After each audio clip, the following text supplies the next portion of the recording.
ہر چیز اس کے قبضے میں ہے، اس کائنات میں جس طرف بھی دیکھیں ہر چیز گواہی دے گی کہ زمین و آسمان کا نظام چلانے والا اللہ تعالیٰ ہی ہے۔ نیچے شعر لکھیں، چاند میں کہکشاں میں پھولوں میں تو اس کی نشانیاں دیکھوں۔ دوسرے مصرے میں شاعر کہتے ہیں کہ اللہ تعالیٰ ہی ہے جس نے اس باغ دنیا میں لازوال بہار برپا کر رکھی ہے۔ اس باغ کا نگہبان اور اصلی مالک و نگران اللہ ہی ہے۔ اللہ تعالیٰ اپنے کلام مقدس کا آغاز کرتے ہوئے ارشاد فرماتے ہیں کہ سب تعریفیں اللہ کے لیے ہیں جو سارے جان کا پالنے والا ہے۔ یہ آپ نے کوماس میں لکھنا ہے۔ نیچے لکھے، اللہ کی اسی کبرائی اور عظمت کو امیر مینائی بھی اپنے انداز خاص میں خراج تحسین پیش کرتے ہیں کہ چمن دنیا میں ساری رعنائیاں اللہ نے بخشی ہیں، ان کا خوبصورت انداز قابل تعریف ہے۔ وہ کہتے ہیں کہ مارکر سے لکھے، رنگ تیرا چمن میں بو تیری، خوب دیکھا تو باغباں تم ہے۔ تیسرا شعر لکھیں، زمین پر جلوہ آرا ہے مظاہر اس کی قدرت کے، بچھائے ہیں اسی داتا نے دسترخوان نعمت کے۔ پھر تشریح لکھیں، اللہ تعالیٰ کی باکمال قدرت نے طرح طرح کے نظارے جگہ جگہ نظر آتے ہیں۔ اسی داتا نے تمام مخلوقات کے کھانے کے لیے دسترخوان بچھا دیے ہیں۔ نیچے والی لائن سے شروع کریں۔ حفیظ جلندری شعر کے پہلے مصرے میں کہتے ہیں کہ زمین پر ہمیں اللہ تعالیٰ کی قدرت کی جتنی بھی نشانیاں نظر آتی ہیں وہ اس کے جلووں کے انداز ہیں۔ ہم ان علامتوں کو دیکھ کر اللہ تعالیٰ کی ذات کے بارے میں کیا سرائیاں کر سکتے ہیں۔ اللہ تعالیٰ خود فرماتے ہیں کہ ترجمہ کوماس میں لکھیں، اور اللہ نے پیدا کیا ہے ہر چلنے پھرنے والے جانور کو پانی سے، بس کوئی ان میں سے پیٹ کے بال رینگتے ہیں اور کوئی ان میں سے 2 پاؤں پر چلتے ہیں اور کوئی ان میں سے 4 پاؤں پر چلتے ہیں۔ اللہ جو کہتا ہے بناتا ہے، بے شک اللہ ہر چیز پر قادر ہے۔ بقول شاعر، ذرے ذرے سے عیاں ہونے کے بعد آج تک راز حقیقت راز ہے۔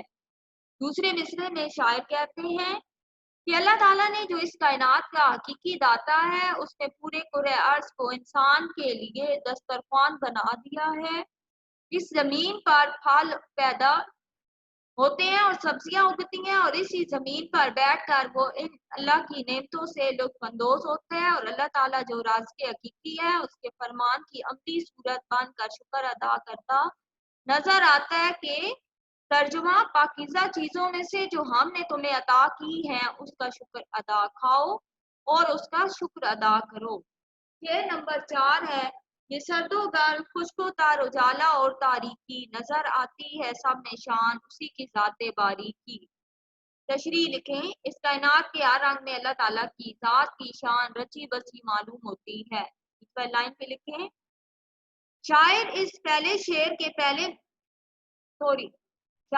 شعر کے پہلے مصرے میں کہتے ہیں کہ یہ کائنات مجموعہ ازداد یعنی زد کی جمع کی صورت میں تخلیق کی گئی۔ اگر سردی ہے تو اس کی ضد میں گرمی، اگر خشکی ہے تو اس کی ضد میں تری، اجالا ہے تو تاریکی، یہ سب اللہ کی نشانیاں ہیں۔ جیسا کہ اللہ تعالیٰ فرماتے ہیں، ہم نے کائنات میں کوئی چیز نہ چھوڑی جس کا اس کتاب میں ذکر موجود نہ ہو، اور اس میں نشانیاں ہیں عقل والوں کے لیے۔ بقول شاعر، پھولوں کی مہک میں تو، انجمن کی جھلک میں تو، وہ رنگ صبا تیرا، یہ شان ادا تیری۔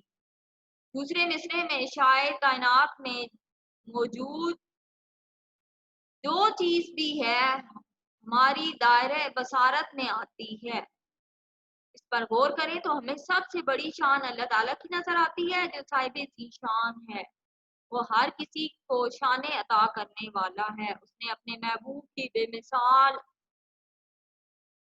شان عطا فرمائی، اور اللہ تعالیٰ خود ارشاد فرماتے ہیں، محبوب ہم نے آپ کو خیر کثیر یعنی بہت سی شانیں عطا فرمائی۔ بقول شاعر، خدا کی عظمتیں کیا ہے محمد مصطفیٰ جانے، مقام مصطفیٰ کیا ہے محمد کا خدا جانے۔ یہاں تک ہماری تشریح مکمل ہوئی۔ نیکسٹ لیکچر میں ہم اگلی تشریح کریں گے۔ اپنا خیال رکھیے گا. اللہ حافظ.